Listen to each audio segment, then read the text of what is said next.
C'est vrai que c'est pas facile d'être dans une autre langue. Donc aujourd'hui, je suis déjà fatiguée. Mais quand même, je ferai mon meilleur effort. Mais ça a été vraiment 10 jours, comme ce qu'a dit ma collègue Dominique. Bon, on n'est pas des collègues, mais on est des amis maintenant, après 10 jours. Mais j'ai l'impression d'avoir été dans une formation continue. Même dans la voiture, avec Simon, on discutait, je prenais des notes, parce que j'étais tout le temps en train d'apprendre de mes collègues. Et c'est vrai que c'est ça que j'aime beaucoup. Je viens ici pour montrer un peu la recherche intervention qu'on fait pour changer les milieux de travail et avec cartographie. Je vais vous dire que je travaille dans un centre, dans une université catholique et qui a un financement très gros pour un centre de justice éducative où j'appartiens au centre au milieu bio-socioculturel. C'est une équipe de recherche sur après le féminisme. Il a un post-structuraliste. Et donc, ça m'a permis un peu de penser à la clinique en lien avec le post-structuralisme et le post-structuralisme. Et donc, ça me fait du bien parce que j'ai fait ma thèse sur la reconnaissance du travail, mais je l'ai fait en lien avec Axel Honneth et Judith Butler. Et donc j'ai fait la clinique tout le temps un peu en dialogue avec les philosophes. J'ai perdu la peur aux philosophes. Donc j'ai fait une philosophie de la pratique, si vous voulez. Je suis libre dans ce... Et dans ma thèse, j'ai créé beaucoup de dispositifs de travail qui ont fait ça dans le cadre de la formation continue. Et c'est un peu la même chose qu'a raconté Dominique. Au Chili, c'est la même chose. On a des séminaires, 20 heures. Et donc, j'ai fait toute ma thèse. Donc, j'allais au Chili, je faisais des dispositifs et j'ai créé beaucoup de dispositifs pour travailler la reconnaissance au travail dans les sens des honnêtes, mais aussi des jours par rapport à travailler entre pairs. P-A-I-R. Parce qu'après la dictature, les groupes ont été interdits pendant 17 ans. Donc, la génération, nous qui avons 40 ans, 30 ans, 50 ans, ils n'ont pas pu parler en groupe quand ils étaient jeunes. Donc, c'est une affaire quand même de faire passer les groupes, c'est pas quelque chose. On a des espaces pour travailler en groupe, mais on a peur de le faire. On ne sait pas, en plus on ne sait pas. Et après, avec les managements qui s'est mis en place pendant la dictature, parce que vous commencez, on est déjà avec la société du marché dans l'éducation. Je ne vais pas y aller parce que c'est trop. Et c'est ça qui, avec Frédéric, on pense une recherche sur qu'est-ce que ça veut dire faire la clinique après la dictature, la clinique sociale après la dictature. C'est quelque chose qui me touche beaucoup. Et donc, avec un groupe qu'on appelle Grupo 3, ça veut dire Travail, Éducation et Société, dont Marcelo fait partie, et il nous quitte pour venir travailler avec Simon, pour faire son doctorat. On a amélioré tous les dispositifs que j'avais fait avec ma thèse. Et on les a mis en place dans des formations continues, dans le cadre du changement des lois, de l'inclusion. Parce qu'on a, comme partout, on a tous les enfants ensemble. Et donc, ça touche la tâche d'enseigner. Tu ne peux pas sélectionner, tu ne peux pas dire. Mais il y a des enfants qui sont, je ne sais pas, vous l'appelez HT, nous l'appelons avec des nécessités éducatives spécialisées. Je ne sais pas, c'est les enfants qui ont des soucis dans sa vie et ils ont des diagnostics. On ne sait pas s'ils sont malades, je ne sais pas, je ne pourrais pas dire. Donc, ce qu'on a dit, on a plusieurs outils, mais aussi on a créé un parcours de travail et on a eu une grosse opportunité parce que on a obtenu un financement de l'État pour faire la recherche de nos interventions pendant 3 ans. Et donc, j'ai deux financements de l'État. Une pour les émotions chez les enseignants, mais ça, c'est pour cartographier la fonction publique, la fonction des directeurs des écoles, que je travaille depuis un longtemps, parce que je trouvais que les directeurs chez nous, c'était un peu les ennemis des professeurs que j'aimais.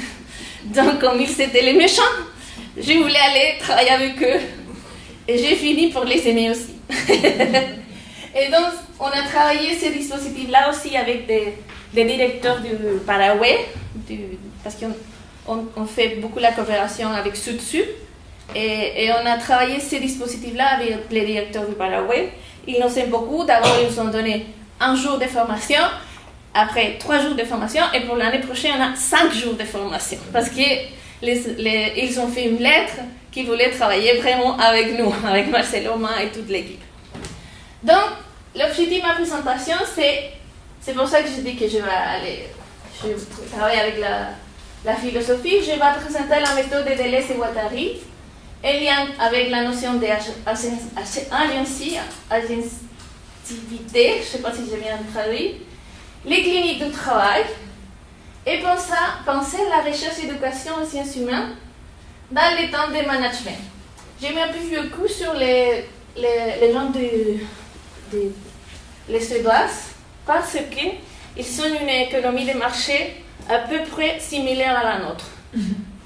Parce que c'est les parties vertes et qui a dit, bon, on veut choisir les écoles qui soient un peu Waldorf, on veut choisir notre santé, qui soit anthroposophique, et ils ont changé. Donc, ça fait 2 mois que je collabore vraiment avec les Suédoises. Ils cherchaient épistémologie pour penser et transformer. Qu'est-ce qu'ils nous demandent? Il a la fonction du directeur, il a une prescription du rôle. J'ai mis les mots prescription après avoir discuté la prescription avec Dominique. Mais c'est vrai que vers un leadership distributif. C'est une recherche, c'est pas une demande d'intervention. Qu'est-ce que j'ai pris? Les virages affectifs. Ça, c'est Patricia Clot qui travaille ça. Je pense que c'est en anglaise. Qu'est-ce qu'elle dit? Qu'il y a les corps, les affects et une autre rationalité. Elle s'appuie sur un concept que je pense qu'on peut le mettre en débat, parce que c'est Daniel Cernilo, un collègue qui a fait les débats. C'est que l'Anthropocène dit qu'on a fait des cicatrices humaines à la Terre. Par exemple, ça c'est la mine de Chuquicamata, ça veut dire au nord de mon pays, c'est la mine pour faire sortir les cuivres. Et c'est vraiment une blessure à notre Terre. L'Anthropocène dit que c'est la rationalité scientifique qui a fait ça, et que l'être humain a effectué une transformation géologique de la planète. C'est un peu exagéré, c'est ça que dit Daniel Cernilo, mais dans mon pays, où tout le monde est hyper content avec le management, la métaphore de l'Anthropocène, ça lui fait « Ouh, c'est vrai, on a fait quelque chose à notre planète, il y a une rationalité. » Donc, je pense que s'il y a un endroit pour convaincre les gens de changer un peu les systèmes du marché et le management dans l'éducation, il faut aller dans des métaphores qui soient fortes. Mais ce n'est pas que dans cet article-là, l'Anthropocène débat de Daniel Cernilo de l'Université de Loughborough, et vous pouvez trouver un peu les débats autour de l'Anthropocène. Mais c'est vrai que moi, je l'utilise un peu stratégiquement. Quand je montre ça dans mes cours, les gens disent « Oh, c'est vrai, on a brisé la planète, il faut changer. » Donc, les virages affectifs et l'Anthropocène, c'est un changement des sciences sociales dans le Chili, et un changement dans la voie de recherche de nouvelles questions, non seulement le discours, sinon l'action. Nouvelles formes d'intervention sont demandées, théâtre, danse, dessin, plan, cartes, photos. Qu'est-ce que c'était que j'avais mis en place dans ma thèse? J'avais créé plusieurs activités, que ce n'était pas l'art-thérapie, comme tu disais hier, c'est pas que je travaille avec des matériaux différents. Parce que si je travaille avec des enseignants avec les mêmes discours, on reste dans la plaindre. Il faut les faire autre chose, une nouvelle forme de symbolisation. Et c'est ici qu'il y a une Suédoise que j'aime beaucoup qui s'appelle Hillevi Lenstaguchi, qu'elle appelle Nouveau Matérialisme. Et c'est elle qui a fait une cartographie avec les filles. Et je m'inspirais un peu dans son travail-là, qui est centré sur Deleuze et Guattari, pour travailler pour faire une cartographie. Et donc c'est une thèse que j'ai beaucoup aimée dans suédoise aussi, de l'Université de Lund, qui dit que la philosophie doit être au service des questions pratiques et de la douleur. Et donc, c'est vrai qu'il prend beaucoup Spinoza, mais je suis dans un groupe d'études de Spinoza. Je ne me permettrai pas ici de parler sur Spinoza. Mais ce qu'on trouve ici, de Deleuze et Guattari, et ce sont partis les mots que j'avais mis, Deleuze et Guattari, ils parlent sur les rhizomes. Ça veut dire que la structure, par rapport à ce qu'il dit Descartes. Descartes dit que la pensée, c'est comme un arbre. Et Deleuze et Guattari, c'est pas dans l'ouvrage Mille plateaux, il dit c'est pas un arbre où il y a la thèse, la connaissance, les fleurs. Il dit que c'est un rhizome, que la connaissance c'est un peu compliqué, qu'il n'a pas la métaphore, que les choses ne sont pas vraiment. La science ne peut pas penser que tout est comme un arbre. C'est un rhizome, qu'il y a des points, c'est vraiment différent. Et donc dans Mille plateaux, il y a aussi qu'il y a des couches dans la connaissance. C'est vrai que c'est rhizomatique, mais aussi il y a des couches. Avec la métaphore du plateau aussi, on choisit la connaissance. Ici, j'ai choisi tout le temps la poutine, tout le monde sait. La poutine et des frites, des choses comme ça, mais on choisit quelques éléments qu'on peut faire. Et qu'est-ce qu'on a dit, c'est cartographier, c'est prendre des images, des affections, des discours sur les directeurs d'école, et on analyse aussi les points de fuite. Comme on n'a pas trop de temps, je n'irai pas sur ça. Mais, si vous pouvez retenir, Deleuze et Guattari nous proposent de travailler la longueur et la latitude. La longueur, c'est voir les relations entre les dimensions, et la latitude, c'est d'identifier lesquels sont les problèmes pour agir, pour changer, et surtout les points de fuite, où la connaissance explose. Ça nous a... Et on a trouvé aussi, chez Priestley, Bristol et Robinson, qui sont des auteurs qui sont écossaises, viennent de l'Écosse, et il dit que l'agentivité, c'est pas agentivité, le pouvoir d'être en agence, ce qui vous venez de parler. Ce n'est pas une capacité, une variable, c'est vraiment un phénomène qu'on doit le reprendre par des... Ce n'est pas des questions individuelles. Et c'est ça qu'il nous propose, qu'il y a Life Histories, Practical Evaluative, Projective. Mais nous, on a revisité ça, on l'a... On a compliqué un peu la chose. Et on a dit, nous, on a vraiment plusieurs dispositifs. On a des dispositifs bibliographiques qui sont nécessaires pour l'agence, pour le pouvoir d'agir. Je ne sais pas si c'est la même chose, on pourrait en discuter. Sociologie clinique et clinique du savoir, qui c'est de l'université et plusieurs. L'analyse de l'activité, où ici j'apprécie beaucoup les ergonomes que je ne connais pas. Chez nous, il n'y a pas un métier d'ergonome. On a 3 et je les connais. Mais ils ne travaillent pas sur l'éducation. Les pratiques, et c'est comment on peut changer la pratique. Et c'est ici. Et donc, on travaille avec les passés, présents, futurs. Si vous voulez, je n'ai pas mis ça parce que dans le passé, c'est toujours le présent et le futur. Et individuel, organisationnel et social. Mais c'est pas ça parce que l'individuel c'est aussi ça. Mais comme vous voyez, ce qu'il nous demande, c'est la recherche, c'est seulement ça. Mais pour comprendre le rôle et la fonction des directeurs, on a vraiment travaillé autour de ce sujet-là. On a 3 ans, on peut le faire. On a le temps parce que l'enjeu, si on avait tout le temps 20 heures seulement avec les gens.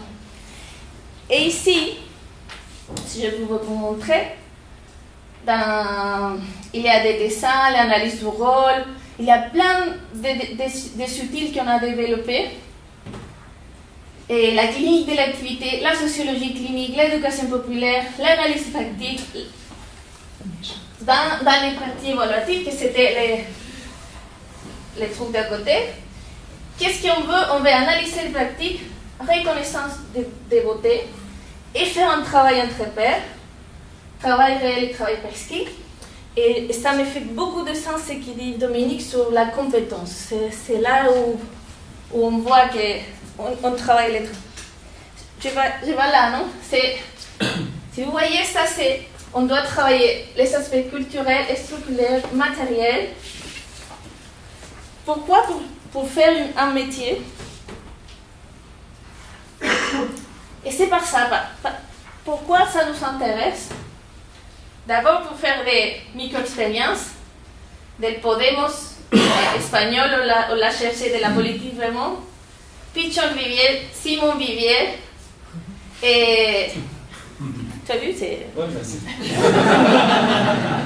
C'est lui qui m'a invité, hein, quand même il fallait le...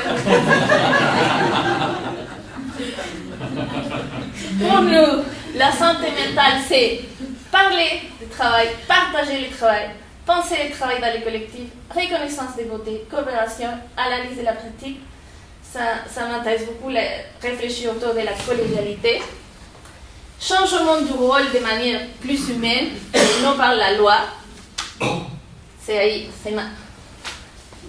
Dominique aussi qui l'a cité. Un changement qui fasse attention au rythme des gens, dans le sens du raison, mais pas donner des solutions, les regards sur notre passé, notre vie, notre corps. Ça, c'est l'endroit où on va le faire, c'est Barranca. C'est le premier service public d'éducation qui a vraiment... C'est une prescription qu'il doit faire des liens avec l'université. On va accompagner à la gestion des écoles publiques et on va essayer de resignifier le nom Barranca lié à l'histoire des pauvretés du territoire. Si vous pouvez voir, ça c'est Barrancas dans les années 60, ça c'est Barrancas aujourd'hui. Et donc ça c'est Victor Jara, je ne sais pas si parmi vous, Victor Jara il chantait beaucoup à Barrancas. Parce que c'était un endroit très pauvre. Donc, les gens de politique à gauche ont pris les noms, mais les gens ne veulent pas s'appeler Barrancas, parce que c'est les pauvres. Et les gens préféraient un nom plus chic en anglais. Donc, qu'est-ce qu'on va faire concrètement? La première phase, ça c'est la recherche qu'on vient de débuter. Toutes les outils, on la connaît bien déjà. Mais on a organisé tous les outils qu'on a dans les modèles de cartographie avec ces phases-là, s'insérer dans la communauté. On va faire des articles, des vidéos. Ça, c'est l'analyse du rôle, c'est des dessins, biographies individuelles avec chaque directeur. On va analyser les documents. On va travailler sur leur trajectoire individuelle, après trajectoire collective des écoles. On va faire une carte. On travaille beaucoup avec les cartes par école. Et on va faire des analyses diffractives. Je n'ai pas le temps pour vous expliquer, mais c'est Donna Haraway qui a travaillé avec Deleuze pour faire des analyses diffractives. C'est vraiment des analyses qui vont avec les cartographies. On va dessiner une cartographie et après on va faire une expo pour les politiciens. Une expo qui soit vraiment avec des autres langages. Parce qu'on donne aux politiciens, normalement on lui donne des rapports et ils les mettent dans les... On dit, ils le cajonean, ils les mettent dans les tiroirs. Et donc, les séminaires de diffusion dont Simon est invité, mais aussi plusieurs gens, on va exposer ces cartographies-là, qui seront une expérience pour les gens. On envisage de soit faire du cinéma, on avait pensé aussi de prendre quelque chose de bizarre que les politiciens doivent expérimenter, les malaises des gens, mais pas un rapport. Et j'ai parlé avec Conicip, qui c'est comme les CNRS en France, ici je ne sais pas comment ça s'appelle. J'ai dit je ne ferai pas de rapport, je ferai des articles et ces cartographies-là. Ils ont dit oui, nous avons besoin de quelque chose comme ça. Bon, c'est fini.